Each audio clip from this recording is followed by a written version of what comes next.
200 মানুষ মারা গেল 2024 সালে, ছাত্র 200 ছাত্র মারা গেল।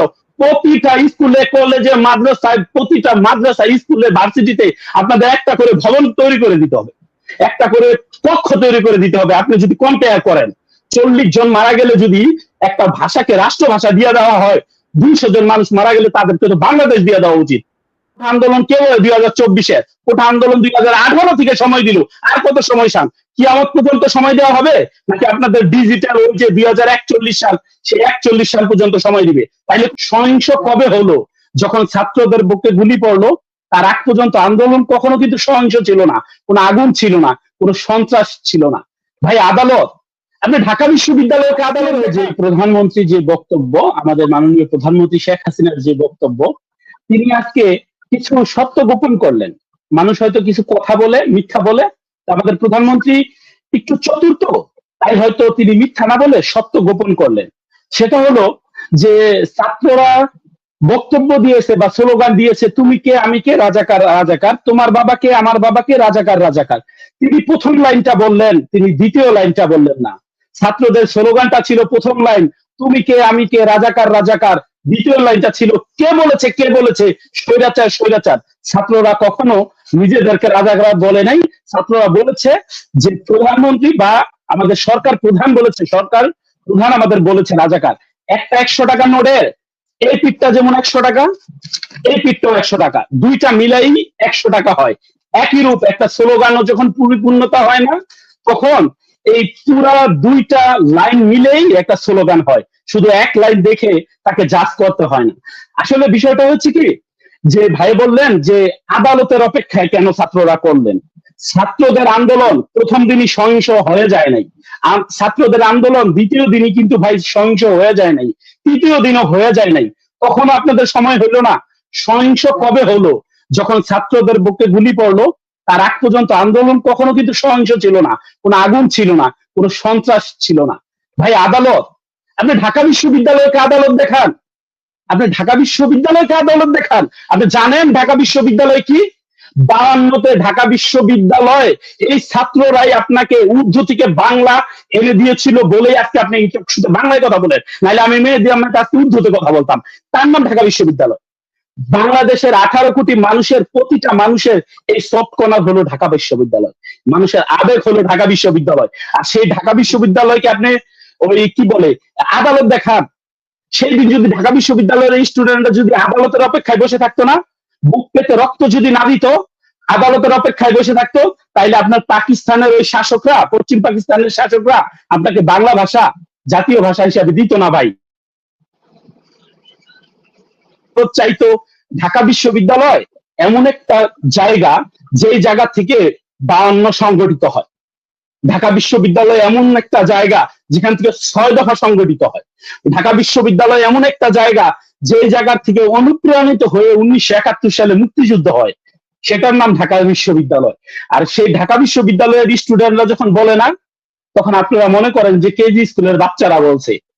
এক এক মন্ত্রী এক এক ধরনের কথা, প্রধানমন্ত্রী থেকে শুরু করে একের পর এক যখন এক এক ধরনের কথা বলেন না, তখন আর ছাত্ররা নিতে পারে না। কি সুন্দর এক কালিমা যে ছাত্ররা কেন অপেক্ষা করলো না, 2018 সাল থেকে অপেক্ষা করতেছে। কে বলছে যে 2024-এ এই ছাত্র আন্দোলন, কোটা আন্দোলন? কে বলছে? তারা মিথ্যা কথা বলে। যে এই কথা বলে তারা মিথ্যা কথা বলে। আপনি কি 2018 সালে দেখেন নাই ছাত্র আন্দোলন? ছাত্র আন্দোলন দেখেন নাই? এই কোটা আন্দোলন দেখেন নাই? কোটা আন্দোলন কেউ 2024-এর, কোটা আন্দোলন 2018 থেকে সময় দিল, আর কত সময় চান? কিয়ামত পর্যন্ত সময় দেওয়া হবে, নাকি আপনাদের ডিজিটাল ওই যে 2041 সাল, সেই 41 সাল পর্যন্ত সময় দিবে? তাইলে খুশি আলহামদুলিল্লাহ, আপনাদের 16 পূর্ণ 2041 সাল পর্যন্ত। ঢাকা বিশ্ববিদ্যালয়ের ছাত্ররা যখন কোটা নিয়ে আন্দোলন করে, তখন আপনারা মনে করেন কেজি স্কুলের বাচ্চারা আন্দোলন করছে। কি তাজ্জব একটা ব্যাপার যে ঢাকা বিশ্ববিদ্যালয়কে আজকে পরাজিত কইরা আপনারা বীরের গান গান। ঢাকা বিশ্ববিদ্যালয়ে পরাজিত করে আপনারা কি জয় অর্জন করবেন? কি হইব এই বিজয় দিয়া? এই ছাত্রদের সাথে, সাধারণ ছাত্রদের সাথে আপনারা যে বিজয়ে উল্লাস করতেছেন বা বিজয় করলেন, বাবাদেরকে মাইরা ফেলাইলেন, খুন করলেন, হোয়াটএভার যাই করলেন, কি হইব এই বিজয় দিয়া? সাধারণ ছাত্রদের বিরুদ্ধে যে বিজয় আপনারা পাইলেন, এই বিজয় দিয়া কি হইব? আরে ভাই, ছাত্ররা বিজয় পাইলে তো 52 হয়, ছাত্ররা বিজয় পাইলে প্রতিটা স্কুলে, প্রতিটা ভার্সিটিতে, প্রতিটা কলেজে একটা করে শহীদ মিনার হয়। আজকে যদি 41 জন মানুষ বা 40 জন মানুষ মারা গেছে তৎকালীন 52-তে, 40 জন সাধারণ ছাত্র মারা গেছে 52 সালে, তার জন্য প্রতিটা স্কুল কলেজে আজকে শহীদ মিনার দিচ্ছেন। আজকে 200 মানুষ মারা গেল 2024 সালে, ছাত্র 200 ছাত্র মারা গেল।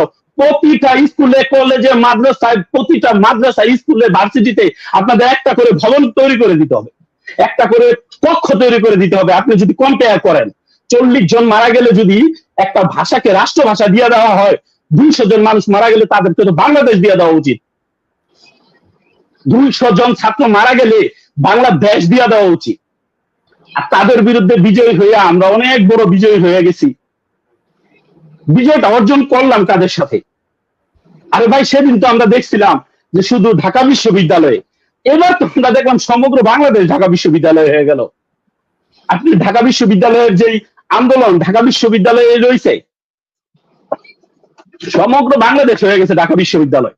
আর সব ছাত্রদের থেকে, সব ছাত্রদের বুকে গুলি জ্বালায়া, সব ছাত্রদের বুকে আর্মি নামাই দিয়া, সব ছাত্রদের বুকে পুলিশ নামাই দিয়া আজকে আপনি বিজয়ী হয়ে গেলেন। আজকে বিজয়ী হয়ে গেলেন। আপনি কারফিউ দেওয়ার পরে সবাই অনলাইনের সামনে, আলহামদুলিল্লাহ, এতগুলা মাইক্রোফোন, প্রত্যেকটা মন্ত্রী, প্রত্যেকটা এমপি বড় বড় মাইক্রোফোন নিয়ে আজকে কথা বলেন। কই গেছিল আপনাদের কারফিউ দেওয়ার আগে এই মাইক্রোফোন নিয়ে বক্তব্য? আমি শুধু প্রধানমন্ত্রী বলতেছি না, আমি বলতেছি না, আপনাদের সবচেয়ে বড় আওয়ামী লীগার মিস্টার এ আরফাত সাহেব কোথায় ছিলেন আপনি? আপনার এই মাইক্রোফোন গুলা এতগুলা, আপনি কে আওয়ামী লীগের? আপনি যে বক্তব্য দেন, আপনি সুধী সুধী মানুষ, আপনি জেন্টালম্যান, আপনি সুমিকা স্যার, যাই হোক ওই কথা না বলি, আপনি জেন্টালম্যান, আপনি এইসব এতগুলা মাউথ নিয়ে বক্তব্য দেন। আপনি আওয়ামী লীগের কে? হু আর ইউ? আপনি আওয়ামী লীগের কে? আজকে তোফায়েল আহমেদের সামনে যখন এই মাইক্রোফোন গুলা থাকতো, তাইলে বোঝা যায় এটা আওয়ামী লীগ বলে। আপনি বললে তখন আমরা ব্যথিত হই। এনামুল হক মনির ভাই, আপনার মাধ্যমে এই ছাত্র ছাত্রীদের এই আন্দোলনে, তাদের ন্যায্য অধিকার আন্দোলনে যে শহীদ হয়েছেন, সেই সকল শহীদ ছাত্র ভাই বোনদেরকে জানাই আমি জানাচ্ছি আত্মার মাগফিরাত কামনা করছি এবং তাদের দোয়া করতেছি। আর আহত পরিবার এবং নিহত পরিবার সবাইকে সুখ সমবেদনা জ্ঞাপন করতেছি। এনামুল হক মনির ভাই, আপনার মাধ্যমে একটা কথা বলতে চাই, এই সরকার চিরাচরিত সেই পরিচয়, সেই আগের রূপেই যে সরকার একটা 2013 সালে 12 সালে রানা প্লাজা ভেঙে পড়েছিল, যে সরকার বলছিল, ওই মন্ত্রী বলছিল যে মক আলমগীর একটা মন্ত্রী বলছিল যে জামাত শিবির ধাক্কা দিয়ে বিল্ডিংটা ভেঙে ফেলছে, এই সরকার এই নিজের ব্যর্থতার দায় আজকে এই সরকার নিজে ব্যর্থ হয়ে এই সরকার জামাত বিএনপির উপরে এটা চাপিয়ে দেওয়ার চেষ্টা করতেছে।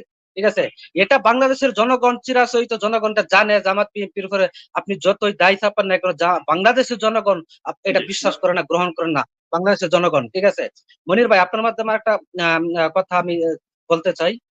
এই যে এই ঘটনাগুলো আজকে হয়েছে, দেখলাম বর্তমান প্রধানমন্ত্রী যে স্বৈরশাসক আছে, উনি এই বিভিন্ন পর্যায়ে বিভিন্ন স্থাপনা দেখে কান্না করে, মায়া কান্না করে, কিন্তু কতজন লোক মারা গেল এগুলো দেখে কোনো জায়গায় দেখলাম দুঃখ প্রকাশ করতে। আমরা জানতে চাই প্রকৃত অর্থে বাংলাদেশে কতজন স্টুডেন্ট আপনি রাতের অন্ধকারে ইন্টারনেট বন্ধ করে, কারেন্ট বন্ধ করে এই হাইনা দিয়ে আপনি মেরেছেন। আমরা সঠিক তথ্য আপনাদের মাধ্যমে আমি জানতে চাই, এটা সারা বাংলাদেশের জনগণ জানতে চাই, পৃথিবীর মানুষ জানতে চাই।